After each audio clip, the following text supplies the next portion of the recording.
哎，大家伙儿早喽！3月1号，星期五，清晨6:31，看我的左手是大海边儿。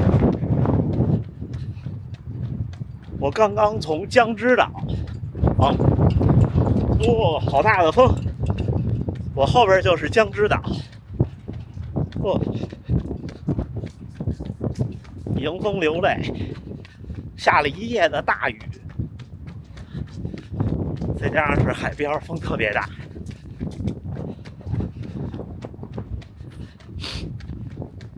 我要去哪儿呢？今天早上的晨跑还是轻松跑？这次比完赛之后，打算多调整2天。我那个方向给大家看一下啊。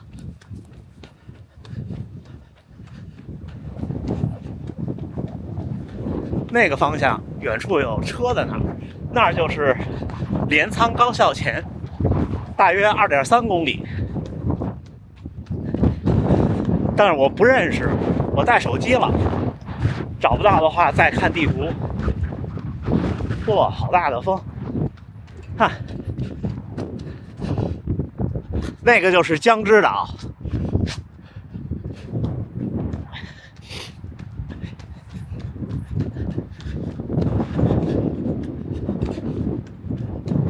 昨天一夜的大风大雨，然后吹的酒店的窗户和门有那种就是大风的声音，海边的声音。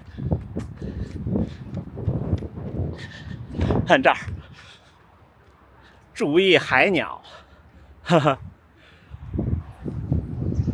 哦，有跑步的人。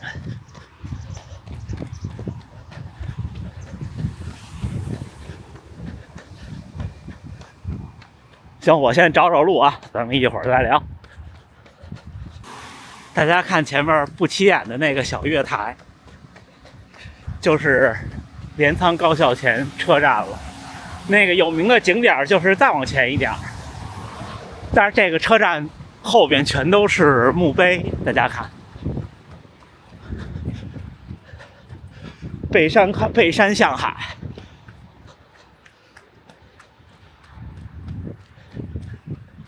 这儿就是镰仓高校前的车站，而且他们这车特逗，它月台不够长，但是车比月台长，导致呢，昨天来的时候，每一站之前，乘务员就广播说要下车的要去哪几节车厢才能下车。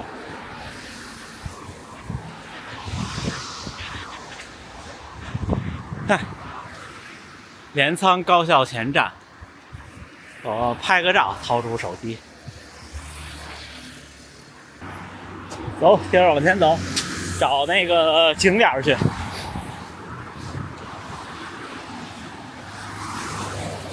右边就是大海，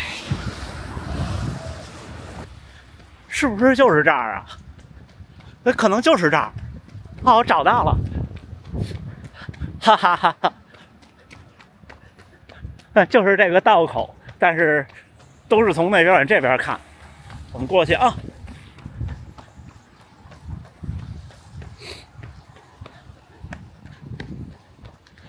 是不是这儿？是吧？一转过来，马上感觉就不一样了。家属是这个动漫的热爱者，我发个照片给他，问问他是不是。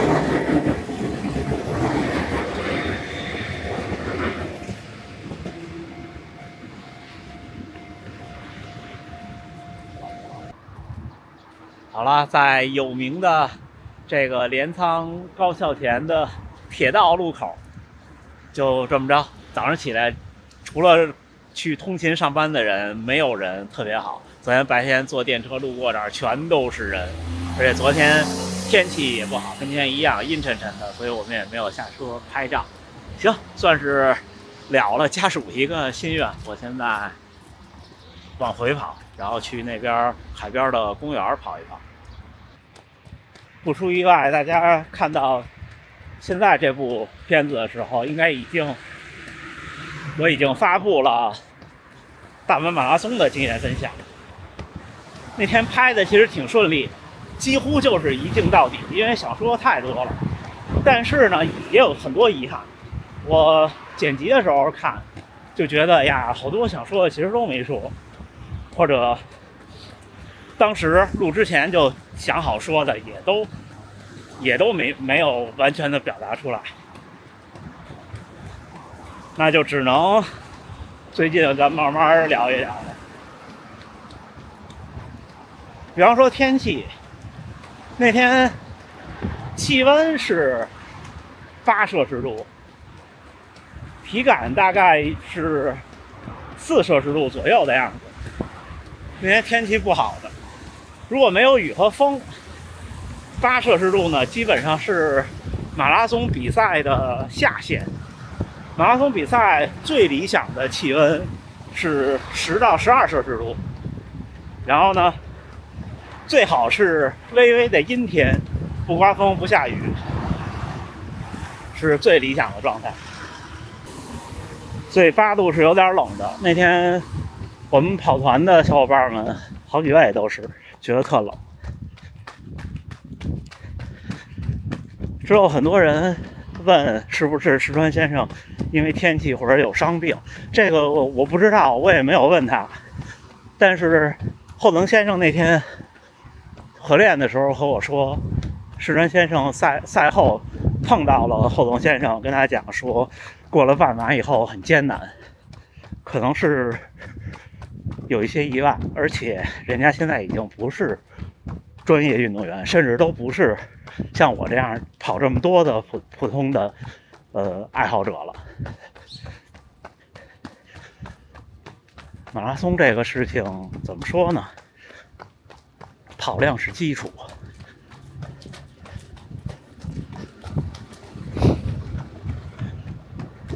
跑量是你在40公里、30公里的时候能够顶住的基础。哦，看这儿有点意思啊。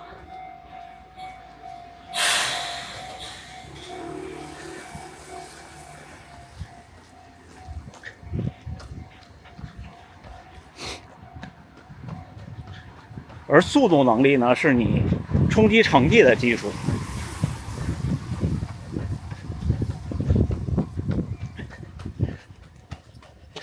像遇到这种气温，你要是想冲成绩，也得像我那么穿。如果是担心冷，就像你看很多小伙伴都是穿着一次性的雨衣，对吧？有的到40公里、42公里都没脱。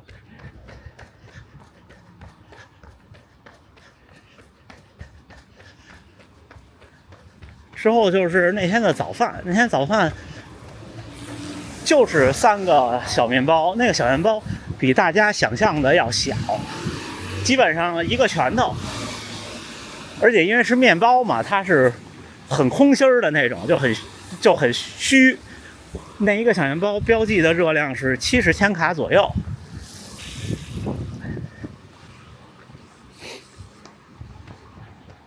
早餐500千卡。有小伙伴说提前4个小时吃，到4个小时之后想上厕所了，我觉得不至于吧，因为您吃完早餐您本身就要排空啊，就是你肚子是空的，搁那么些东西不会那么反应那么激烈的，我觉得不会。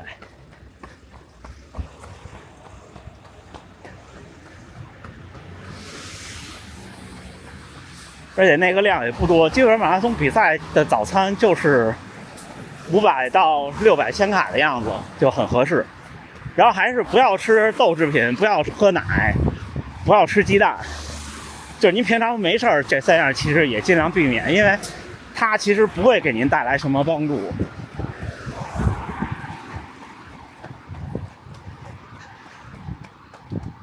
有时候弄不好了就胀气或者胃不舒服。我喝那不是奶，那就是杏仁的浆，所以我才喝。以前我也都不喝。那天其实有一件事我忘记了，想起来的时候已经跑到8公里，就是因为赛前我没有喝最后那一杯咖啡，所以本来想的是起跑前要吃半片咖啡因的，都给忘了。至于为什么把手套扔给家属了呢？是因为戴手套实在打不开装盐丸的那个袋，特别费劲，所以就扔给他了。就马拉松比赛有好多的意外，比方说在去集合点的路上，不是碰到了大科员先生吗？我跟他说我忘了写时间表，然后他一看我，他说：“哎呀，我那个法腾贴也忘了贴了。”那个叫法腾贴，回头找一期跟大家分享。看远处的江之岛，就是你经验再丰富都会忘东西，所以一定要准备的充分一些。一开始跑不开这个事儿也没办法，我看他们站前面的跑就特开。您看本田先生最后好像是246，但是我在24公里我才追上他，当然人家前面也不慢。我本来是想给大家看看他们就我知道的人的分段成绩的，但是后来仔细一想，我没有征求人家意见，而且大家跑完以后的反馈，不管就算是 PB 了的小伙伴，感觉也是有些艰难，可能都没有跑出自己希望的成绩，所以就不跟大家分享了。大家如果看视频能看到他们的号码是可以查到的，但是都不错。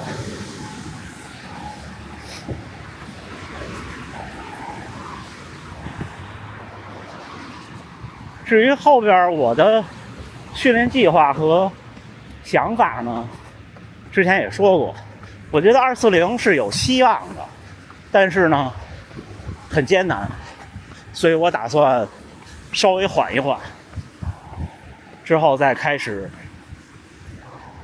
一个大周期的比赛和训练的计划。因为那天赛前那一周的周3，不是有一个专业教练来给我们做指导，我觉得核心力量的训练还是挺有用的。我不知道他跑了多少，有没有实现他2小时32的目标，因为不认识他，也不知道人家的号码。但是我通过家属拍的视频看，在我前面那些人的跑动的状态，就不是精英运动员，差不多就是你们看最后那个点儿，其实家属早就到了，拍了好多，就是领先我5到10分钟的人，差不多就是235左右。我看大家跑的就跟我跑的不太一样，就是那种核心很有力量。因为大家其实跑到这个程度以后，已经不是核心稳定不稳定的问题了，我的核心也很稳定，但是差的是核心的力量了。我不成熟的观点，因为这几天这个周末是我跟家属的休息周，这周末训练也不会太拼，然后视频呢我也简单跟大家闲聊2句就好了，大家见谅见谅。跑到海边了，哇，海边步道啊，不错呀。你看迎面而来有跑步的人，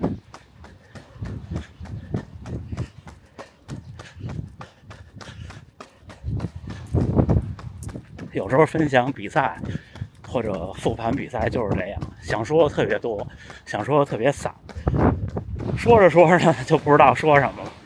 就这样吧，我们看看风景就结束。新江之岛水族馆。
美丽的江之岛旅行就要结束了，出发去东京参加东京马拉松的博览会，观赛东京马拉松的比赛，期待专业运动员们还有参加东京马拉松的各位小伙伴都能有愉快的比赛，有自己满意的成绩，有一个难忘的体验。祝大家能努力生活，健康平安，咱们下回再见。